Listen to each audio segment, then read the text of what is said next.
If I make this statement, there are things that happen in this world that don't matter to me. Now, that can sound extremely narcissistic, or it can be true. And it can be either of those, but there might be a nuanced way to go down the middle of that, where I'm saying it's not that I don't care about suffering that's happening in the other part of the world. It's just that it's not going to influence my life, and there's nothing that I can do to change that. And it might be a distraction for me from the things that I do need to be focusing on. When I say that constellation of sentences together, it feels wrong. Yeah, you're naming a sort of tension there, but it has to be true. Hello, and welcome to Thinking Out Loud. I'm your co-host, Cameron McAllister. And I'm your co-host, Nathan Rittenhouse. This is hard to frame. We're going to talk about really the question of whether there are things we shouldn't care about. I guess I could put it like this.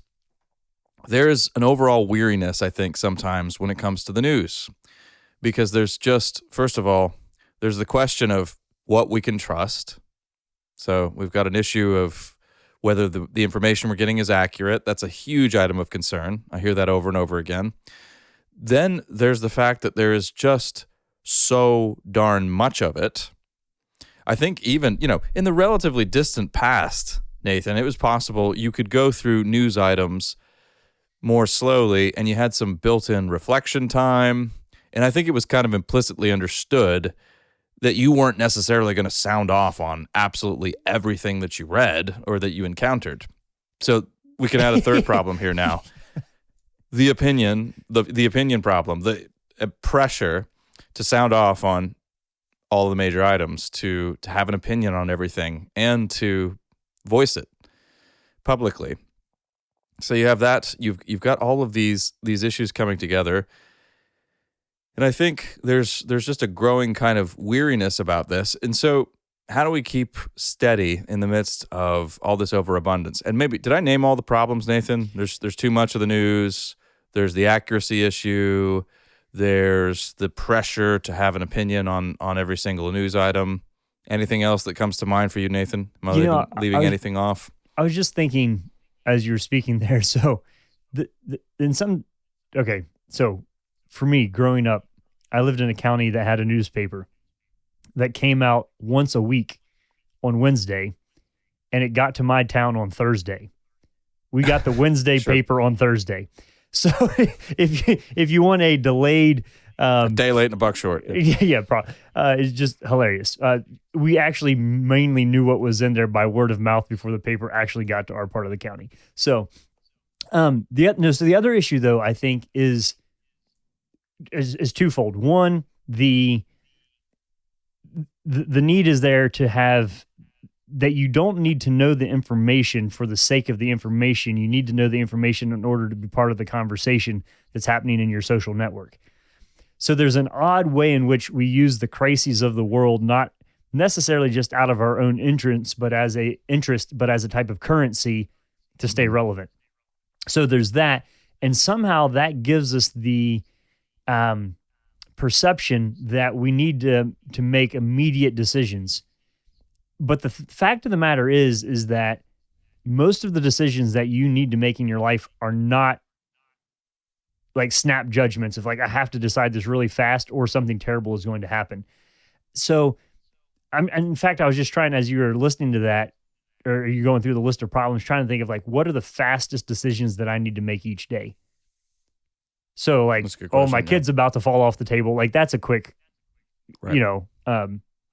But by and large, that's not how our lives work, except for like legitimate up close emergencies to our, in our actual households. So I think the currency for the conversation and the pressure of immediacy, as if I need to know something in order to be able to make the right decision very quick. Those are compounding features in this that are false. They're not actual pressures. They're just ones we put on ourselves. Yeah. And so I think let's add to the list the fact that news so often becomes really nothing more than a springboard for our own self-expression. Now, that's a harsh way of putting it, but that's kind of what you were getting at, I think, Nathan, with where it becomes a kind of conversational currency, so that you can stay up with the Joneses in the news department, so to speak, and you're able to talk about what's going on, and it just becomes. But also, it's there for you to kind of sound off. Here's the quote. Here's my take on the situation. That does seem to me to be a recent development, by the way. So in one way, we could say it's kind of narcissistic that we're using these things in order to kind of pump up our own street cred, as it were, or even by referencing the resources from which we get our news is another way that people virtue signal the credibility of the ideas that I read this in the Times, I read this in the whatever. I follow this person on X, whatever. There's a sense in which we do that, but also, so take out the social element of it for just a second.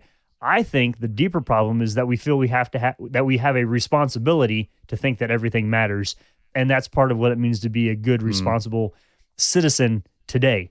So, I'm sure there's the social element to it, and that's interesting. We can go that way if we want, but I think the more fascinating one for me is, why do I feel if I make this statement, there are things that happen in this world that don't matter to me. Now, that can sound extremely narcissistic, or it can be true. And it could be either of those, but there might be a nuanced way to go down the middle of that, where I'm saying it's not that I don't care about suffering that's happening in the other part of the world. It's just that it's not going to influence my life, and there's nothing that I can do to change that. And it might be a distraction for me from the things that I do need to be focusing on. When I say that constellation of sentences together, it feels wrong. Yeah. There's a kind of that you're naming a sort of tension there, but it has to be true. So the interesting thing is here, this is Thinking Out Loud. We do talk about current events and Christian hope. So a lot of what we discuss on this show is the news.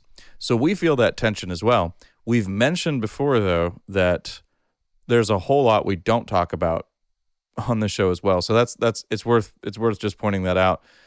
But in our own habits, if we're willing to be a bit vulnerable here, Nathan, I think we should talk a little bit about our approach to the news in some ways.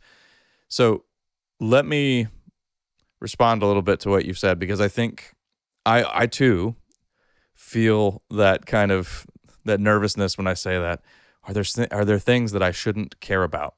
So let's just go ahead and point out, saying that there are items in the news that you don't care about or shouldn't care about is not the same thing as saying that those things don't matter. Those are two different things. Those things matter. But the question is, what is their relevance to your own life? Correct. Now, I do think that, right, and I do think it's important, as we all do. I'll just voice basically the folk wisdom here and what most people would say. It's important to be, I think, informed. It's good to be informed. It's good to know what's going on around the world. It's good to have an idea, because humanity is, we are humans. We're interested in the lot of society and humankind. Well, so it's a healthy and a healthy democracy necessitates an informed public. So, I mean, it's an existential point to some degree. It is an existential point. But at the same time, there enters into this a kind of necessary discernment and wisdom. And I think, I'm going to go ahead and just state for the record, I think this was probably much easier in times past when you were looking at your news mainly in print. If you're looking at something in print, and I'm not counting, it's very distinct in the sense that you've got to slow down, and you can only take in so much of it at a time, and it has some built-in time for reflection. Basically, you're able to bring a higher degree of intention to what you're looking at as well, and you're forced to slow down. Now, the irony here is that the kind of conversations that we have sometimes about all of our distractions, our modern distractions, our technologies, our smartphones, etc., those kinds of conversations were happening about the newspaper when that was introduced. You can find old articles where people were talking about, hey, now you used to be people would have conversations and talk together when they were on public transport and on trains, but now they all have their noses in the newspaper. Sounds a little similar to what we say about phones these days. But the print just forces you to slow down a little bit. And so it was, I think, again, implicitly understood at one point that being informed is a good thing. It's impossible for you to have an informed opinion on everything. Hey, I mean, that would be a fool's errand. So, yeah, what's that? There's a difference, though. So, yeah, it is funny. And the same thing for the telephone. Like, this is going to be the thing that destroys community and all of that. However, when you're reading a newspaper, it is geographically based. So, yes, everybody on the train might be reading their newspaper, but there's probably only 2 to 3 different newspapers being read, and it's probably all on information that's been published within a 50-mile radius of where they were reading that. So that's different, though, because you could look around the train and know people from the places in which that were being described in the paper. Now with a phone, though, you have, or your laptop on your lap on the commuter rail, there's not a geography that the information is connected to in order for there to be a community around the way that information is contextualized. So, no, there's virtually no continuity whatsoever. Yeah. Yeah. So I think a newspaper is interesting, but it still has a geographic limitation to it because it was dependent on how fast a little boy could pedal his bicycle in the morning. That's how far the newspaper distribution could get, right? Right. And all those limitations are what I have in mind is helping to structure a more balanced view of what it means to be an informed citizen. Now, we're very quickly going to run into some other interesting questions, Nathan, having to do with what it means to be human. But again, because we tend to look at human beings, we tend to look at at the brain almost as a sort of glorified computer. And I'm not talking about, some of our atheist public intellectuals. I'm just talking about a default assumption on the part of a lot of people. Then we basically think, well, we'll just take in all the information that we can, process all that information, and just get as much in there as we can, speed up all of our podcasts, et cetera. But of course, that's not how the mind works, actually. And so this goes back to, again, if you're still going to confront those good old-fashioned human limitations, and in the past they were built into the medium. Now increasingly you have a medium that gives you unfettered access to reams and reams of information that you could never possibly hope to master or digest or let alone understand. So we've come to a place where now you're going to be countercultural in saying no to a lot of the information that comes your way. But I think it would be a really good, I'll just go ahead and put my cards on the table here, Nathan, a little bit.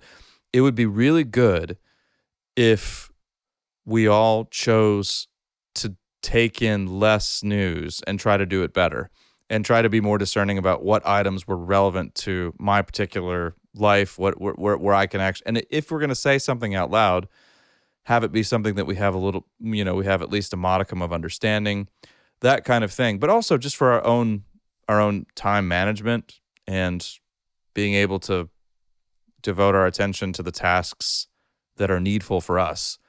I think that would be a massive improvement if we got better with that.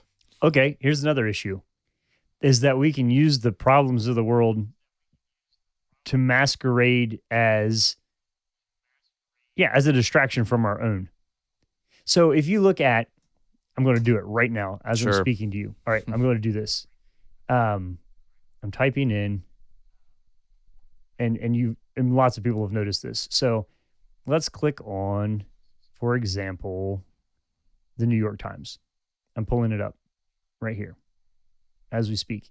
And you're going to get a massive list of word games, of cooking recipes, of lifestyle and exercise. And I could go on here, but I'm making my point, right? None of that has anything to do with what's happening in the rest of the world. So right. It's a distraction from, I don't know. I guess that's a question that we should be asking ourselves. Why is it that we're interested in what we're interested in? when it comes to things that are happening and that are spoon-fed to us through our screens? What is your motivation for doing that? And that could be multifaceted. Yeah. Again, yeah. I mean, it has to do probably with. I mean, boy, I'm stumped, Nathan. I don't know. Yeah. Well, see, I mean, but that's because it's so weird. Is that half of the time that we're doing it, I don't know that it's just for the pleasure of education. Like, it's fun to be curious. I think I'm a very curious person. I was born with an extra dose of that. And I like to put ideas together and say, hey, this is how the world works, and that's interesting. Mm-hmm. And I like having ideas about things. But I'm saying, I think part of it is a pressure that's coming from somewhere for me to feel like if I don't, that I'm somehow failing at something. And all that I think we're trying to get towards saying here is that there are things that happen in the world that actually don't matter. Now, it's easy to be like, you know what? I don't know the names of any of the Kardashians, and that's something that doesn't matter to me, or I don't have strong opinions on Barbie the movie because I've never seen it, and like that doesn't matter to me. Okay, those categories are interesting, but what about the amount of rainfall in Uganda right now? Or, or droughts and floods, and how do you draw the distinction of like, oh, there's a famine in Yemen? What's the degree to which that what I'm wrestling with here is the fact that there are things that are deeply significant in the world and that are sad and are tragic that I can't do anything about. And I could spend my entire day with access to stuff that I can't actually do anything about. And that is not I'm not throwing up my hands in the air and be like, I can't do anything about reality. I'm saying I have a very high view of human action and causation under the guidance of a good God. But at some point, is this just a manifest distraction from what I'm actually supposed to be doing with my life? How do I decide I don't know how to say the sentence. How do I decide what matters to me without sounding like a total narcissist? Because any human suffering is lamentable. All humans are made in the image of God. All problems Christians should be interested at some point. But I can't even do that on the size of my zip code, much less the size of the world. So that's what I'm. Well, so that's why I think when you say I don't know, because I don't know either. Yeah. But I'm just saying, where is that impulse coming from? Well, I mean, there's the irony of the person who's doom scrolling and concerned with all of these calamities that are happening far away while ignoring the needs in his or her own community. You can see that as well. And for that, the news can function as a distraction there. I mean, the motivations are always going to be very, we're all bags of mixed motives. I think when it comes to certainly during 2020, I think there came to be a kind of morbid addiction to the news where we just, it was like driving by, and regardless of where you fall on what you think of the actual virus, COVID-19, I'm talking about the societal impact that we saw. There was a kind of slowing down at the scene of an accident sort of aspect to a lot of our news consumption, I would say. But I do have to say, Nathan, and this, I can qualify it all I want, but my hunch is that a good deal of our news consumption is motivated by a need to express ourselves, which is, and that's certainly not a very noble aspiration. But the reason I say that is because so often when I think about the news now, I'm thinking about the way we publicly interact with the news, whether that's posting an article with a lot of comments, doing attached a podcast, to it, or doing a podcast. I mean, there's so much. This is the age of conversation and analysis and over-analysis and analysis paralysis. So and obviously there's the elephant in the room is we are a podcast that comments on the news. We try to do so selectively, and we try to do so in a way that honors the complexity of the situation. But yeah, we're at risk here. So I think I do think that's a high part of the motivation. So if we're able to get to a place where we ask ourselves, what actually matters to me and where can I make a difference? Now, I think it's important because we're Christians here to mention the matter of prayer here, which is very important when it comes to world events. There is one thing that we can always do. We may not be able to make a tangible difference on the ground. We may not be able to, run supplies into a disaster zone, at some given moment, but we can rally together and pray in intentional communities and in our own time. So that's a worthwhile, absolutely important thing to do, and that's certainly one of my practices with the news. Nevertheless, the question Nathan's asking is right. And it's actually not just the question. It is true to say there are certain things that don't matter for you. And that, again, that's not to say that they don't matter. Those situations, even those news stories. I'm not talking about rainfall in Uganda. I'm talking about there are events that are happening of worldwide, of real significance that don't carry any real significance for your life. And you know what? It's okay if you don't pay attention to them. Man, that is such a weird sentence, Cameron. Simmer for a second. Yeah. Isn't it weird? I feel weird saying it. I'm not saying that, but notice I'm trying to say it all. That those things are significant. There are events that unfold that are significant, very significant, but it nevertheless can also be the case that they aren't significant for you, and it's okay that you don't pay attention to them. Okay, I just had an aha. It's okay that you don't have an opinion on them. I just had an aha moment here. All right, see if this. Let me make this Eureka. Case. See if this works. Yep. So something that was extremely freeing for me on how I spend my time is to recognize that being a disciple of Jesus means leaving many good things left undone. So let me say that again. Being a disciple of Jesus means leaving many good things left undone. And I recognize this from the life and the teaching of Jesus when he would leave behind the sick to go preach in another town. So Jesus did fix a lot of the problems that were right in front of him, but that fundamentally wasn't why he was there. And so he had this, to me, that was a challenge, is to say, here's something that Jesus could have done, and we would interpret that to mean then he should have done, but he had a bigger should have than the could haves of his life. And so this is not at all a statement about laziness or shirking responsibility. It's saying that you won't be able to do everything today that you are capable of doing. And you won't be able to be involved in everything that you are capable of doing and being involved in, and you won't be able to solve all of the problems that you can see today that you know how to solve. That's a humbling thing to get around to saying, I think, for me, is that there is good that I know that I ought to do that I simply can't do because there are other better things I need to be doing right now. And that's hard because we even, biblically, we can conflate that with he who knows the good he ought to do and doesn't do it sins. But that's different than he who knows the great thing he's called to do today and gets distracted by a mediocre good thing. Those aren't the same. That's not what I'm saying here. So, all right, let me wrap this up and then tell me if this works. Is to say that the exact same thing can happen, not just with our physical time and skills, but also with our attention. So can I make the sentence that being a disciple of Jesus means leaving many interesting rocks unturned? That has to be true. It's not just, I think you can do so in a way that is intentional and holy. And so we connect that with discipleship.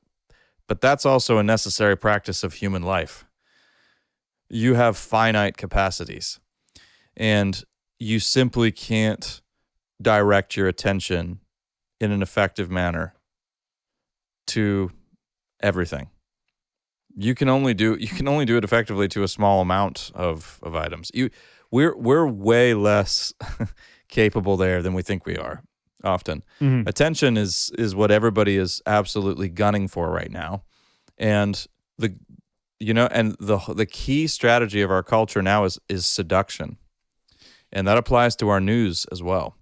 That's part of what Neil Postman, of course, our friend Neil Postman, was getting at in Amusing Ourselves to Death and in Technopoly later on, that the way you draw people in now, increasingly, news now isn't, it used to be the case that it was just, again, understood news is to help keep people informed on what's happening. reporting is about providing reliable and responsible information. Now that everybody's competing for clicks, it's not always the case. You can still find reliable reporting. You have to pay for it. And, that's, wow. Gasp. Isn't it just amazing that hardworking journalists want to get paid? But anyway, so the way this often works is, again, it's seduction. These people want to pull you in, and the way that happens is news starts to morph more and more into a form of entertainment. We've talked about that as well.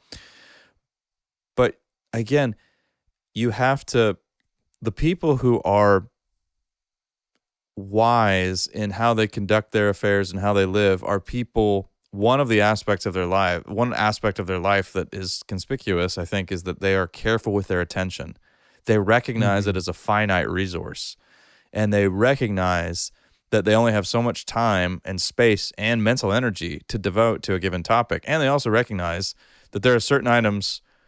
So, for instance, Nathan, when I'm talking to somebody, and this happens rarely, but there are those magical conversations occasionally where some major item will come up, some hot button issue, and the Paris Agreement. Remember that a couple of years ago? Nobody knew what it was until, Trump's refusal to sign it, and then all of a sudden everybody was, looking at Wikipedia and having a very, very informed and angry opinion on the Paris Agreement.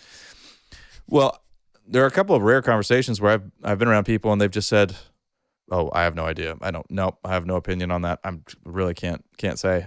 I can't comment on it at all. I have no thoughts about it." "Oh, what about daylight savings time? Isn't it useless?" I have absolutely no opinion on that. But I love it when people do that, because this is a person who isn't caving to that relentless pressure to sound off on any given topic. And it's also, let's just face it, you've done it yourself before, and you've been around people who have done it. It's very obvious when somebody has no idea what they're talking about, but they're just talking to get the stuff out there. You have your attention span is limited, and so you want to be more intentional about what. And again, you have to be so careful here, Nathan. We're not saying don't pay attention to the news, don't read the news, but we absolutely are saying there are certain stories where you develop the skill, you make this judgment. This has no relevance to my life.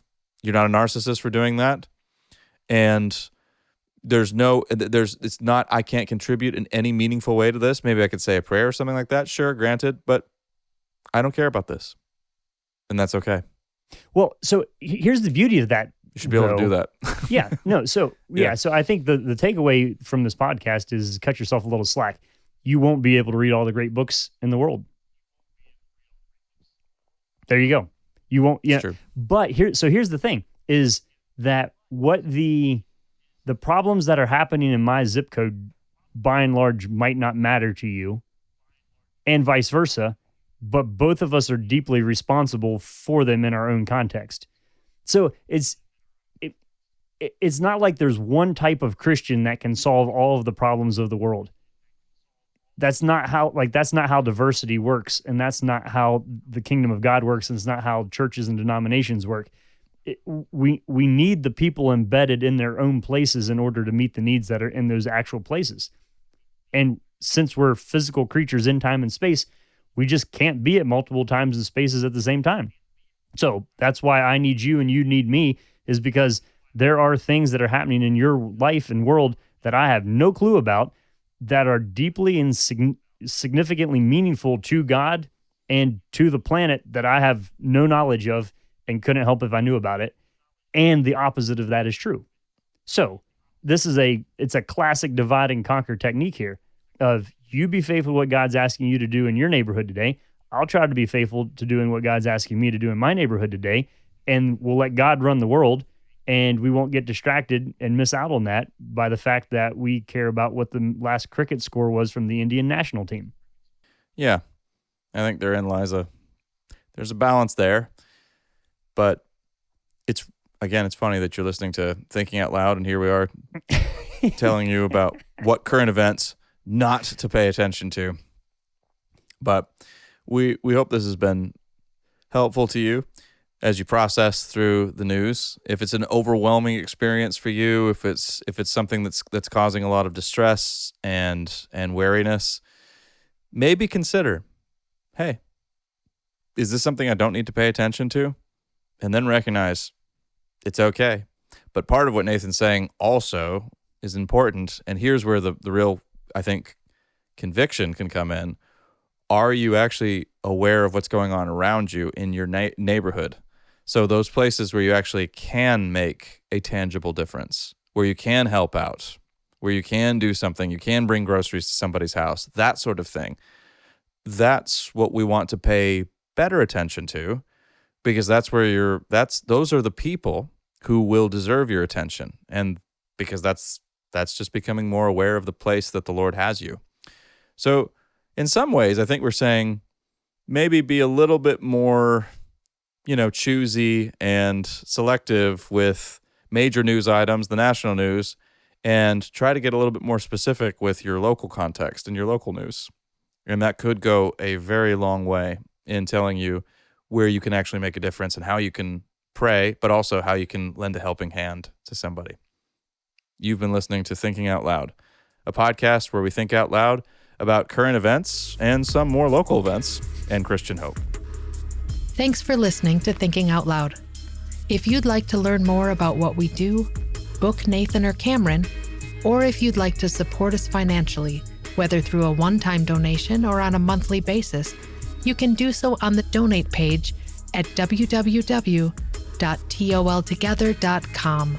That's toltogether.com. And please consider leaving us a 5-star rating and sharing this content with your friends. It really does help.